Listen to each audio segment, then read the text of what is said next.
ทุกคนบ่พิมพ์ได้เห็นคลิปที่เขมรเข้าตัดต่ออ่าภาพของแม่ทัพกุ้งที่ว่าไปปราสาทตาควายนะทุกคนไปเยี่ยมไปเยือนปราสาทตาควายโคตรตลกทุกคนบอกเลยว่าโคตรตลกนะแบบเขาทำได้ทุกอย่างจริงๆนะเพื่อจะแบบเฮ็ดข่าวอะไรขึ้นมาเพื่อให้คนบ้านเขาเชื่อนะทุกคนอันนี้บ่พิมพ์เว้าตามความจริงนะตามที่เขาได้ติดตามข่าวมาแบบทุกอย่างมันเป็นเหมือนกับเกินแหละเป็นเฟกนิวยังประมาณนี้นะล่าสุดมันเป็นคลิปที่โอ้โหถล่มทลายนะทุกคนแบบหลายคนเขาก็เชื่อหลายคนบ้านเข้านะทุกคนเพราะว่าเป็นภาพของแม่ทัพกรุงแล้วก็พร้อมกับอ่าทหารหลายๆนายแหละทุกคนที่พวกเข้าได้ไปเยือนไปเยี่ยมปราสาทตาควายนะหลังจากที่ว่ายึดกลับคืนมาแบบเบ็ดเสร็จกันแล้วแต่ว่ามันตลกนะทุกคนเดี๋ยวเราไปเบิ่งภาพเบิ่งคลิปพร้อมกันเลยทุกคนว่ามันจะเป็นอย่างที่ตลกหลายเพราะว่าบ่พิมพ์ก็อ่าได้เห็นคลิปเห็นภาพที่ว่าเขาตัดต่อแล้วก็รู้เลยว่าการทำกรี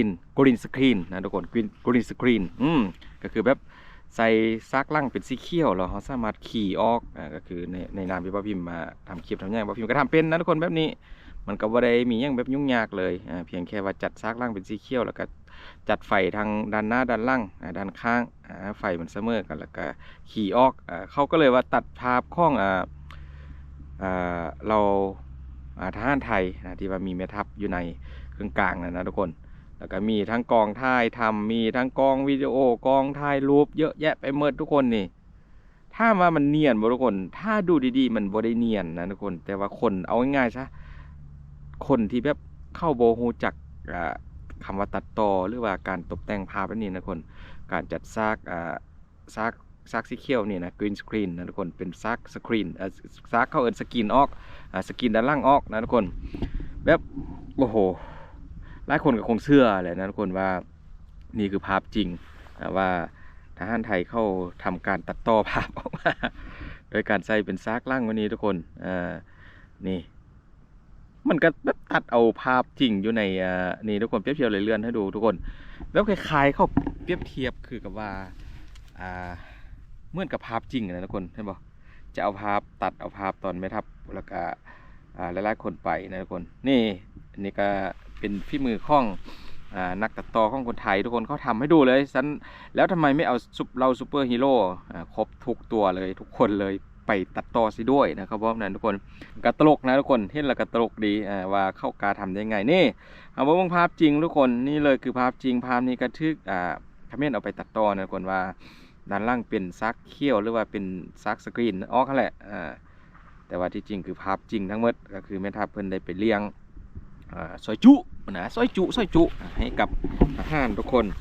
นี่เดี๋ยวก่อนออกจะไปเดินทางทุกคนก่อนจะไปเดินทางไปที่ปราสาทนะทุกคนเดี๋ยวทุกคนก็จะเห็นแม่ทัพเพิ่นก็เข้าไปรับประทานอาหารก่อนจะออกเดินทางนะทุกคน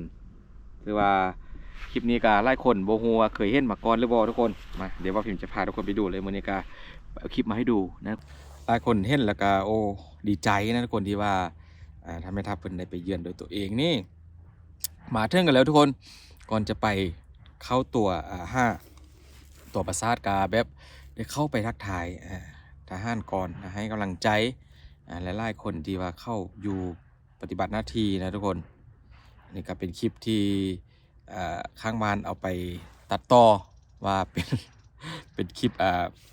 เมืองไทยเขาสร้างขึ้นมาเองนะทุกคนจริงๆคือภาพจริงเลยคนนี่คลิปวิดีโอนี้ให้คำตอบได้ชัดเจนเลยนี่คือภาพของปราสาทตะควายล่าสุดทุกคนก็ถือว่าแม่ทัพเพิ่นพร้อมกับนายทหารหลายๆคนนะเข้าไปกราบไหว้สักการะข้อขมาหลายๆอย่างกับปราสาทดังกล่าวทุกคนเห็นบ่ถือว่าทุกอย่างนี่แบบโดนไข่ไปแบบต้นไม้ก็กุดคาดไปหมดนะทุกคนโดนสะเก็ดนี่ถือว่าพังทลายเสียหายไปเยอะมากนะทุกคนนี่ภาพหลายๆภาพที่ว่าพิมพ์มาเบิ้งนี่คนเบิ้งสลับกันไปว่ามันมีเกิดขึ้นได้นะคือว่าทุกภาพที่ทุกคนเห็นนี่ก็จะทึกไปตัดต่อเป็นซากเขี้ยวด้านล่างสีเขี้ยวหมดข้างบ้านเขาก็ทำมาเกือบเสนียนนี่เอามาดูวงกลมนี่ทุกคนนี่คือคลิปจริงภาพจริงนะคือทุกอย่างก็จริงหมด นะกันถ้าว่าเป็น AI มันก็อาจจะต่างออกไปจากภาพความเป็นจริงนะทุกคนเพราะว่า AI กันถ้าผู้ได้รู้จักคำนี้ก็หรือคนที่เคยสร้างภาพว่าคนที่เคยตัดต่อวิดีโอตัดต่อภาพแต่งภาพสิเขาจะรู้หมดคือว่าพิมพ์ก็เบิ่งออกเลยทุกคนว่าอะไรภาพจริงหรือภาพปลอมนะอันนี้คือภาพจริงทั้งหมดอันนี้วิเคราะห์เข้าใจแบบง่ายๆในนามที่ว่าพิมพ์ก็เป็นสร้างภาพมาเกือบ10 ปีโหอันขี้โม้ให้ฟังนิดนึงนะทุกคนนี่ทุกคลิปทุกภาพทุกคนที่ว่าเลื่อนทุกคนที่นี่ก็เป็นทึกเอาไปแอบอ้างว่าท่านไทยทำการถ่ายลอกคนบ้านของตัวเองยังประมาณนี้นะว่าถ่ายอยู่ในซากสีเขียวแล้วไปสกรีนออกกินสกรีนนะทุกคนนี่กับปราสาทปัจจุบันเลยทุกคนปราสาทตาข่วยที่ว่าหลายคนเคยเห็นว่าสวยงามหลายตอนนี้ก็โอ้โหพังไปครึ่งนึงนะทุกคนทึก F16 ยอดไข่นี่ทหารหลายๆคนพร้อมกับเมทัพทุกคนมาวิ่งเต็มมุมนึงทุกคนเบิ่งไกลๆกันเลยกันถ้ามาเป็นซากสีเขียวมันจะทำไม่ได้แบบนี้นะทุกคนดูจากรายละเอียดหรือว่าดีเทลแบบต้นไม้เล็กๆน้อยๆอยู่ด้านล่างนะทุกคนมันจะขี่ออกไปได้และอีกตัวอย่างหนึ่งถ้ามาเป็นซากสีเขียวต้องเข้าใจง่ายว่าคำว่าเป็นสีเขียวเนี่ยคือเสื้อของทหารทุกคนเสื้อของทหารนะจะมีสีเขียวติดมาเป็นลายพรางทหารนั่นแหละจะมีสีเขียวนี่บอกคันถ้าว่าขี่ออกไปนี่สีเขียวของเสื้อจะขาดหมดนะทุกคนก็คือจะให้เป็นรูไปประมาณนี้นะนี่ตามที่ว่าพิมพ์เคยทำมาเพราะว่าจากซากสีเขียวว่าพิมพ์ก็เคยทำถ่ายคลิปเมื่อหลายปีมาก่อนละและปีก่อนผ่านมามันก็ค่อนข้างนี่จะทำยากกันถ้าว่าคนทำบ่เป็นแต่นี่คือแบบเสื้อทหารก็มีสีเขียวอยู่แล้วนะแต่ว่าจับไปใส่ซากสีเขียวนี่กันถ้าว่าเอามาสกรีนเนาะมันจะเสื้อจะขาดไปหมดนะทุกคนอันนี้วิเคราะห์เข้าใจแบบง่ายๆหลักการของคนที่ว่าเคยทำคลิปเนื้อทำซากสีเขียวมาก่อนทุกคนอันนี้ว่าฟิล์มเลื่อนให้ดูเลยคนอยู่ในเพจนะไล่เพจแห่งที่ว่ามีการทำเรื่องนี้ก็คือเรื่องของเมทัพเพิ่นอดีตเมทัพเพิ่นไปเยี่ยมปราสาทตาขวายแหละมีเยอะเลยใช่ป่ะมีแต่ซากสีเขียวนั้นคนเข้ามาเปรียบเทียบให้เบิ่งกันแบบสัดๆว่าอะไรคือของจริงของปลอม เกือบเนียนนะทุกคนแต่ว่าต้องได้ไปเรียนมาใหม่นี่นอกจากนั้นแม่ทัพเพิ่นก็มอบตั้งให้เป็นทีละลึกนะทุกคนนำใจเล็กๆน้อยๆเป็นข้อนกำลังใจให้กับทหารหน้าแนวอยู่ที่บริเวณจุดดังกล่าวทุกคนพร้อมกับเลี้ยงซอยจุเขาบอกว่าซอยจุวันนี้นี่ AI สร้างได้เนียนไล่อันนี้แบบเป็นการประชดนะทุกคนก็คือเป็นซอยจุของจริงที่ว่าเพิ่นได้ซื้อไปตอนไปเป็นของตอนของฝากเป็นอาหารให้กับทหารที่เพิ่นประจำการอยู่ทุกคน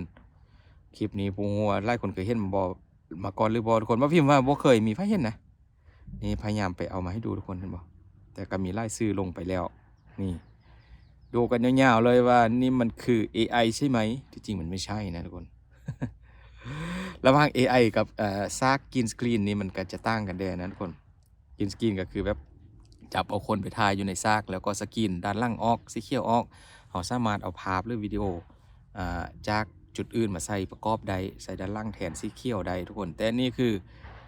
เป็นวิดีโอนะทุกคนแล้วก็เคลื่อนไปเคลื่อนมาแบบนี้ตลอดเลยดูดิใครจะไปทำได้อันนี้มันมีดีเทลเยอะนะทุกคนเห็นบอกง่าไม้ต้นไม้กิ่งไม้เล็กๆเยอะแยะมันสกรีนออกยากเข้าใจง่ายๆหลักการทำสกรีนนะทุกคนก็ที่ว่าตลกทุกคนสำหรับว่าพิมพ์ว่าตลกได้ที่ว่าได้เห็นคอมเมนต์เข้าเฮ็ดคลิปแล้วก็ตัดต่อภาพนะของเราไม่ทับที่ว่าเขาได้ไปเยี่ยมมาทหารน้าเหนียวนะที่ว่ารักษาเขตแดนของไทยอยู่ตอนนี้ทุกคนจะได้กับหลายคนเห็นก็คงจะอดหัวบ่ได้นะทุกคนมีอย่างกับพูดคุยกันคือเก้าทุกคนอยู่ในคอมเมนต์นะขอบคุณหลายๆทุกคนนะมีอย่างเดียวว่าพิมพ์จะอัปเดตให้เบิ่งต่อเด้อขอบคุณหลายๆ